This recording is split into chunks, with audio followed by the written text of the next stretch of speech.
श्रीमद् भागवत का स्वरूप, प्रमाण, श्रोता वक्ता के लक्षण, श्रवण विधि और महात्म्य। शौनक आदि ऋषियों ने कहा, सूत जी, आपने हम लोगों को बहुत अच्छी बात बताई। आपकी आयु बढ़े, आप चिरंजीवी हों और चिरकाल तक हमें इसी प्रकार उपदेश करते रहें। आज हम लोगों ने आपके मुख से श्रीमद् भागवत का अपूर्व महात्म्य सुना है। सूत जी, आप इस समय आप हमें ये बताइए कि श्रीमद् भागवत का स्वरूप क्या है, उसका प्रमाण, उसकी श्लोक संख्या कितनी है, किस विधि से उसका श्रवण करना चाहिए तथा श्रीमद् भागवत के वक्ता और श्रोता के क्या लक्षण हैं। अभिप्राय ये कि उसके वक्ता और श्रोता कैसे होने चाहिए। तो सूत जी कहते हैं, ऋषिगण, श्रीमद् भागवत और श्री भगवान जी का स्वरूप सदा एक ही है और वह है सच्चिदानंदमय। भगवान श्री कृष्ण में जिनको लगन लगी है, उन भावुक भक्तों के हृदय में जो भगवान जी के माधुर्य भाव को अभिव्यक्त करने वाला, उनके दिव्य माधुर्य रस का आस्वादन कराने वाला सर्वोत्कृष्ट वचन है, उसे श्रीमद् भागवत समझो। जो वाक्य ज्ञान, विज्ञान, भक्ति एवं इनके अंगभूत साधन चतुष्ट को प्रकाशित करने वाला है तथा जो माया का मर्दन करने में समर्थ है, उसे भी तुम श्रीमद् भागवत समझो। श्रीमद् भागवत अनंत अक्षर रूप, इसका नियत प्रमाण भला कौन जान सकता है। पूर्व काल में भगवान विष्णु ने ब्रह्मा जी के प्रति 4 श्लोकों में इसका दिग्दर्शन मात्र कराया था। विप्रगण, इस भागवत की अपार गहराई में डुबकी लगाकर इसमें से अपने अभीष्ट वस्तु को प्राप्त करने के लिए केवल ब्रह्मा, विष्णु और शिव आदि ही समर्थ हैं, दूसरे नहीं।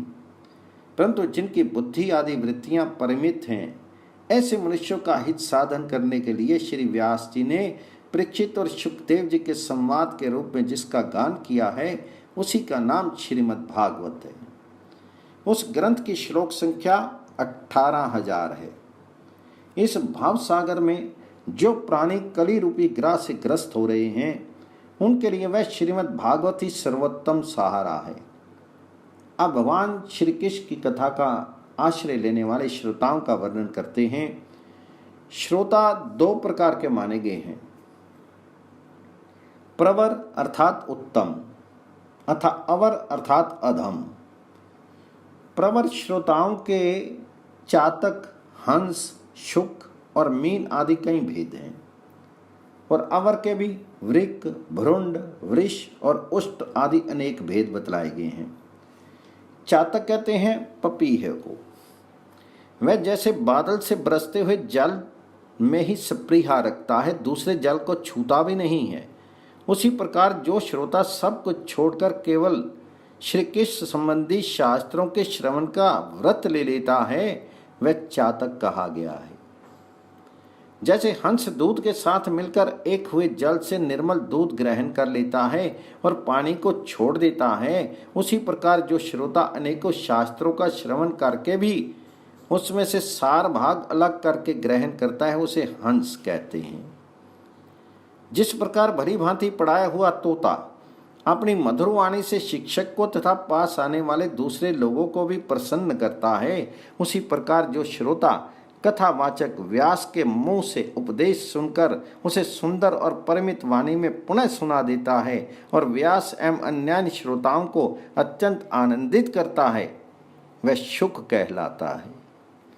जैसे क्षीर सागर में मछली मौन रहकर अपलक आंखों से देखती हुई सदा दुग्ध पान करती रहती है, उसी प्रकार जो कथा सुनते समय निर्निमेष नयनों से देखता हुआ मुंह से कभी एक शब्द भी नहीं निकालता और निरंतर कथा रस का ही आस्वादन करता रहता है, वे प्रेमी श्रोता मीन कहा गया है। ये प्रवर अर्थात उत्तम श्रोताओं के भेद बताएगी। अब अवर यानी कि अधम श्रोता बताए जाते हैं। वृक कहते हैं भेड़िए को। जैसे भेड़िया वन के भीतर वेणु की मीठी आवाज सुनने में लगे हुए मृगों को डराने वाली भयानक गर्जना करता है, वैसे ही जो मूर्ख कथा श्रवण के समय रसिक श्रोताओं को उद्विग्न करता हुआ बीच बीच में जोर जोर से बोल उठता है, वह वृक कहलाता है। हिमालय के शिखर पर एक भ्रुंड जाति का पक्षी होता है। वह किसी के शिक्षाप्रद वाक्य सुनकर वैसा ही बोला करता है, किंतु स्वयं उससे लाभ नहीं उठाता। इसी प्रकार जो उपदेश की बात सुनकर उसे दूसरों को भी सिखाए, वह स्वयं आचरण में ना लावे, ऐसे श्रोता को भ्रुंड कहते हैं। वृष कहते हैं बैल को। उसके सामने मीठे मीठे अंगूर हो या कड़वी खली, दोनों को वह एक सा ही मानकर खाता है। उसी प्रकार जो सुनी हुई सभी बातें ग्रहण करता है, पर सार और असार वस्तु का विचार करने में उसकी बुद्धि अंधी असमर्थ होती है, ऐसा श्रोता वृष कहलाता है। जिस प्रकार ऊंट माधुर्य गुण से युक्त आम को भी छोड़कर केवल नीम की ही पत्ती खाता है, उसी प्रकार जो भगवान जी की मधुर कथा को छोड़कर उसके विपरीत सारे बातों में रमता रहता है, उसे ऊंट कहते हैं। ये कुछ थोड़े से भेद बताए गए। इसके अतिरिक्त भी प्रवर अवर दोनों प्रकार के श्रोताओं के भ्रमर और गदा आदि बहुत से भेद हैं। इन सब भेदों को उन श्रोताओं के स्वाभाविक आचार व्यवहारों से परखना चाहिए। जो वक्ता के सामने उन्हें विधिवत प्रणाम करके बैठे और अन्य संसारी बातों को छोड़कर केवल श्रीमद् भगवान जी की लीला कथाओं को सुनने की इच्छा रखे, समझने में अत्यंत कुशल हो, नम्र हो, हाथ जोड़े रहे, शिष्य भाव से उपदेश ग्रहण करे और भीतर श्रद्धा तथा विश्वास रखे, इसके सिवा जो कुछ सुने उसका बराबर चिंतन करता रहे, जो बात समझ में नहीं आए पूछे और पवित्र भाव से रहे तथा श्री कृष्ण के भक्तों पर सदा ही प्रेम रखता हो, ऐसे ही श्रोता को वक्ता लोग उत्तम श्रोता कहते हैं। अब वक्ता के लक्षण बतलाते हैं। जिसका मन सदा भगवान जी में लगा रहे, जिसे किसी भी वस्तु की अपेक्षा ना हो, जो सबका सुहृद हो और दीनों पर दया करने वाला हो तथा अनेकों युक्तियों से तत्व का बोध करा देने में चतुर हो, उसी वक्ता का मुनि लोग भी सम्मान करते हैं। विप्रगण, अब मैं भारतवर्ष की भूमि पर श्रीमद् भागवत कथा का सेवन करने के लिए जो आवश्यक विधि है उसे बताता हूँ, आप सुने।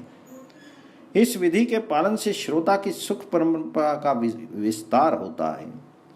श्रीमद् भागवत का सेवन 4 प्रकार का है: सात्विक, राजस, तामस और निर्गुण। जिसमें यज्ञ की भांति तैयारी की गई हो, बहुत सी पूजा सामग्रियों के कारण जो अत्यंत शोभा संपन्न दिखाई दे रहा हो, बड़े ही परिश्रम से बहुत उतावली के साथ 7 दिनों में ही जिसकी समाप्ति की जाए, वह प्रसन्नता पूर्वक किया हुआ श्रीमद् भागवत का सेवन राजस है। 1 या 2 महीने में धीरे धीरे कथा के रस का आस्वादन करते हुए बिना परिश्रम के जो श्रवण होता है और वह पूर्ण आनंद को बढ़ाने वाला सात्विक सेवन कहलाता है। तामस सेवन वह है जो कभी भूल से छोड़ दिया जाए और याद आने पर फिर आरंभ कर दिया जाए। इस प्रकार 1 वर्ष तक आलस्य और अश्रद्धा के साथ चलाया जाए तो ये तामस सेवन भी ना करने की अपेक्षा अच्छा सुख ही देने वाला है। जब वर्ष, महीना और दिनों के नियम का आग्रह छोड़कर सदा ही प्रेम और भक्ति के साथ श्रवण किया जाए, तब वह सेवन निर्गुण माना गया है। राजा परीक्षित और शुकदेव के संवाद में भी जो भागवत का सेवन हुआ था वह निर्गुण ही बताया गया है। उसमें जो 7 दिनों की बात आती है वह राजा की आयु के बचे हुए दिनों की संख्या के अनुसार है, सप्ताह कथा का नियम करने के लिए नहीं है। भारतवर्ष के अतिरिक्त अन्य स्थानों में भी त्रिगुण अर्थात सात्विक, राजस और तामस अथवा निर्गुण सेवन अपनी रुचि के अनुसार करना चाहिए। तात्पर्य यह है कि जिस किसी प्रकार भी हो सके श्रीमद् भागवत का सेवन उसका श्रवण करना ही चाहिए। जो केवल श्री कृष्ण की लीलाओं का ही श्रवण, कीर्तन एवं रसवादन के लिए लालायित रहते हैं और मोक्ष की भी इच्छा नहीं रखते, उनका तो श्रीमद् भागवत ही धन है। तथा जो संसार के दुखों से घबराकर अपनी मुक्ति चाहते हैं उनके लिए भी यही इस भाव रोग की औषधि है। अतः इस कली काल में इसका प्रयत्न पूर्वक सेवन करना चाहिए। इनके अतिरिक्त जो लोग विश्व में ही रमन करने वाले हैं, संसारिक सुखों की ही जिन्हें सदा चाह रहती है, उनके लिए भी अब इस कलयुग में सामर्थ्य, धन और विधि विधान का ज्ञान ना होने के कारण कर्म मार्ग यज्ञ आदि से मिलने वाली सिद्धि अत्यंत दुर्लभ हो गई है। ऐसी दशा में उन्हें भी सब प्रकार से अब इस भागवत कथा का ही सेवन करना चाहिए। ये श्रीमद् भागवत की कथा धन, पुत्र, स्त्री, हाथी, घोड़े आदि वाहन, यश, मकान और निष्कंटक राज्य भी दे सकती है। काम भाव से भागवत का सहारा लेने वाले मनुष्य इस संसार में मनवांछित उत्तम भोगों को भोगकर अंत में श्रीमद् भागवत के ही संग से श्री हरि के परम धाम को प्राप्त हो जाते हैं। जिनके यहाँ श्रीमद् भागवत की कथा वार्ता होती हो तथा जो लोग इस कथा के श्रवण में लगे रहते हों, उनकी सेवा और सहायता अपने शीर और धन से करनी चाहिए। उन्हीं के अनुग्रह से सहायता करने वाले पुरुष को भी भागवत सेवन का पुण्य प्राप्त होता है। कामना दो वस्तुओं की होती है, श्री कृष्ण की और धन की। श्री कृष्ण के सिवा जो कुछ भी चाहा जाए ये सब धन के अंतर्गत है और उनकी धन संज्ञा है। श्रोता और वक्ता भी दो प्रकार के माने गए हैं, एक श्री कृष्ण को चाहने वाले और दूसरे धन को। जैसा वक्ता वैसा ही श्रोता भी हो तो वह कथा में रस मिलता है, अतः सुख की वृद्धि होती है। यदि दोनों विपरीत विचार के हों तो रस अभाव हो जाता है, अतः फल की हानि होती है। किंतु जो श्री कृष्ण को चाहने वाले वक्ता और श्रोता हैं, उन्हें विलंब होने पर भी सिद्धि अवश्य मिलती है। पर धनार्थी को तो तभी सिद्धि मिलती है जब उसके अनुष्ठान का विधि विधान पूरा उतर जाए। श्री कृष्ण की चाह रखने वाले सर्वथा गुणहीन हों, उनकी विधि में कुछ कमी रह जाए तो भी यदि उसके हृदय में प्रेम है तो वही उसके लिए सर्वोत्तम विधि है। सकाम पुरुष को कथा की समाप्ति के दिन तक स्वयं सावधानी के साथ सभी विधियों का पालन करना चाहिए। भागवत कथा के श्रोता और वक्ता दोनों के ही पालन करने योग्य विधि ये है कि प्रतिदिन प्रातःकाल स्नान करके अपना नित्य कर्म पूरा कर लें, फिर भगवान जी का चरणामृत पीकर पूजा के समान से श्रीमद् भागवत की पुस्तक और गुरुदेव व्यास का पूजन करें। इसके पश्चात अत्यंत प्रसन्नता पूर्वक श्रीमद् भागवत की कथा स्वयं कहें अथवा सुने, दूध या खीर का मौन भोजन करें, नित्य ब्रह्मचर्य का पालन और भूमि पर शयन करें, क्रोध और लोभ आदि को त्याग दें, प्रतिदिन कथा के अंत में कीर्तन करें और कथा समाप्ति के दिन रात्रि में जागरण करें। समाप्ति होने पर ब्राह्मणों को भोजन कराकर उन्हें दक्षिणा से संतुष्ट करें। कथावाचक गुरु को वस्त्र, आभूषण आदि देकर गौ भी अर्पण करें।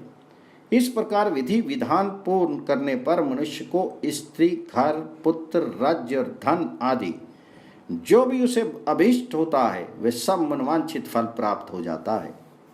परंतु सकाम भाव बहुत बड़ी विडंबना है, वह श्रीमद् भागवत की कथा में शोभा नहीं देता। श्री सुखदेव जी के मुख से कहा हुआ ये श्रीमद् भागवत शास्त्र तो कलयुग में साक्षात श्री कृष्ण की प्राप्ति कराने वाला और नित्य प्रेम आनंद रूप फल प्रदान करने वाला है। इति श्रीमद् भागवते महापुराणे